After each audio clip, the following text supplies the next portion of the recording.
Chapter 4 Evaluation. Ciel would have thought himself a walking corpse if his heart had not suddenly remembered its purpose and erupted to life. The sensation of flowing blood felt wonderful, like a warm bath after a cold winter day. The blood rushed forth like an unstoppable tide within his veins, dispelling away the coldness ingrained in his flesh. Before he would do anything else, Ciel merely continued to lay in the soil. As his body heated, like an old machine being suddenly started, his lungs too remembered their purpose and immediately began demanding for fresh oxygen. He inhaled greedily for many more minutes after, his skin still beneath a layer of dirt. "I need a shower," Ciel thought simply. However, his cold, aimless stare directed firmly towards the sky showed no real haste. Finally, after a few more minutes of inaction, he sucked in one final heavy breath, then commanded his muscles back to work. Sitting upright, the first thing he did was examine his surroundings. He was inside a graveyard, however not one of any glimmer. It was dark and empty, only distinctive as a burial site by the numerous wooden plank signs which protruded from the soil. Some signs were tilted, some had fallen over, others lacked even a base to hoist them above the soil and were halfway engraved into it. Whatever their state was, every one of them had the same engraving. One which simply said, "Spot occupied." In front of him rested a massive wall, one made from the earth itself. No, not a wall, but rather the end of a carving which humanity had done towards a small portion of their beloved host planet. Finding the scenery vaguely familiar, Ciel twisted his torso. There his green eyes finally reflected more than just darkness. Just beyond reach, small houses could be seen. They were clustered tightly with one another. Then, when that was not sufficient, they began to overlap each other. Some engulfed smaller buildings entirely while others simply closed off any obvious exit points. It was an ugly architectural mess, a great achievement of disorder. Entering would be no different than entering a maze, and worse yet, the buildings did not even have the integrity to be forged of a single material.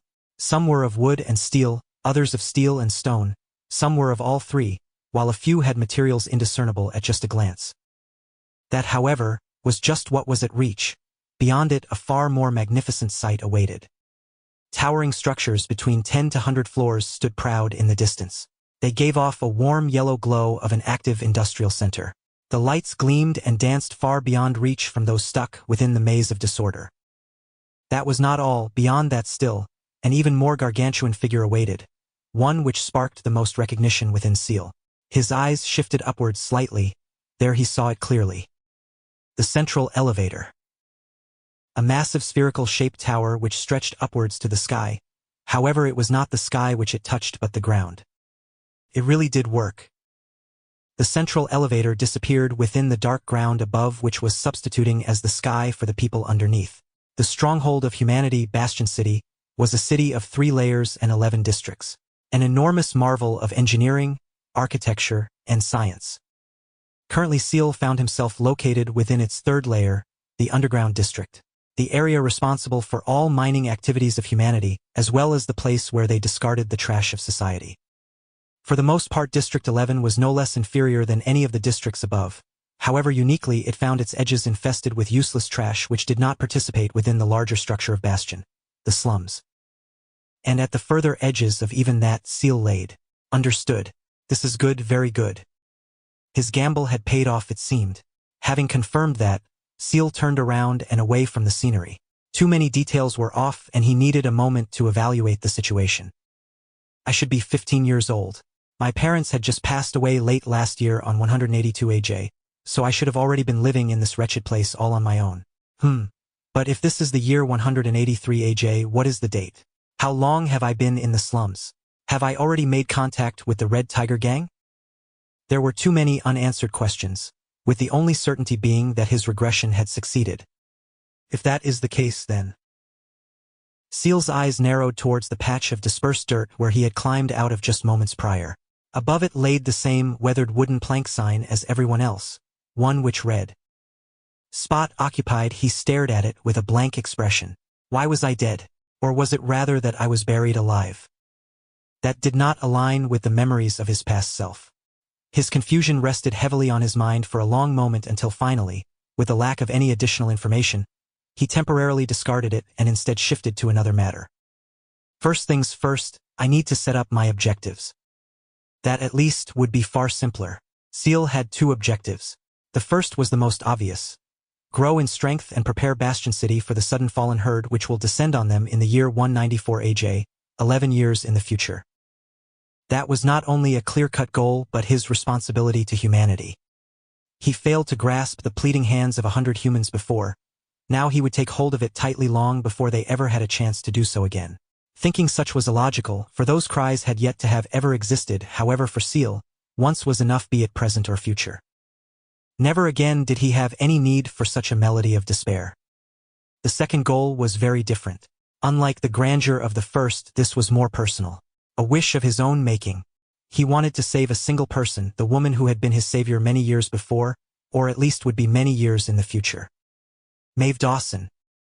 The arbiter who had saved him back when the Fallen first attacked and Bastion City was turned to cinder. She was a tall woman who shared in his features, possessing black hair, pale skin, and deep green eyes. However, she was a few years his senior and his mentor. It was her who took a useless slum rat and gave him the strength to protect the few survivors of humanity. It was her who handed off that sole responsibility onto him as she laid buried under a pool of her own blood. He had failed her as well, perhaps even the most. He failed to grow stronger in time, becoming a stage 4 Esper only after she had perished. He then thought himself powerful enough to traverse the eternal flames with 100 lives on his shoulders, only to falter when the ghastly Fallen descended upon them, eradicating everyone within a matter of seconds. Truly his sins ran far too deep. For that reason, for his selfish desire to help the person which he owed so much to, Ciel had come here. This year held no significance for him. He could have very well chosen a far closer timeline. Perhaps even just 5 years before the disaster. Yet he came here, the year 183 AJ, the year Maeve lost her mother under a series of mysterious circumstances. She had once told him that she held 2 regrets. The first was the failure to grow strong enough quickly enough, while the second was failing to discover the truth behind her mother's death. The two did not have much time to share quiet moments back in that desolate ruin. However, that day had been an exception. It was the first time Ciel saw his mentor, a powerful, almost otherworldly figure, shed tears. It was the first time he had seen her for what she was, only human. Thinking such, his calm green eyes showed a glimmer of emotion for the first time. Do not worry, mentor. I managed to give myself a second chance. I will do the same for you. Just you wait and see. When the Fallen come, it will be us who shatter them into pieces of rotten flesh. Making his way through the empty graveyard, Ciel headed towards the dreary site of clustered buildings which composed the slums. His goals were grand, but for now he needed to get himself started. He anticipated that it would be the most difficult part of his entire plan. However, his confidence had yet to waver. After all, who could stand in my way when I have a concept accommodation? Ciel might have appeared powerless, but he was no ordinary boy. Far from it. Even with his Esper abilities gone, the sheer diversity of his accommodation was more than enough of a boon for the start of his imminent long journey ahead. It was here that Ciel took a moment to reach into his soul. He closed his eyes and calmed his breathing. He felt the presence of his soul, and the connection it shared. Ciel's steady pace suddenly came to a halt. Something was not right. His soul did not seem as vast and heavy as it should have, and his connection was no different. The glowing orb at the center of his soul shone brightly, much more than it ever had before, and yet, it had shrunk significantly. Ciel remained motionless for a long time after that, his mind suddenly assaulted by terrible confusion and a bad premonition. After 2 entire minutes had passed, Ciel finally moved. His hand reached out and grasped at the area where his heart should have been. He could feel the steady rhythm of beat which it birthed, as well as the warmth such a theme spread. And yet something was very wrong. I do not feel anything. That was it. Ciel Adams, the newly established regressor, felt nothing at all. It was not that he did not feel sensation, but rather that he did not care. He did not feel joy, nor did he feel anger. He felt no emotions which a human should.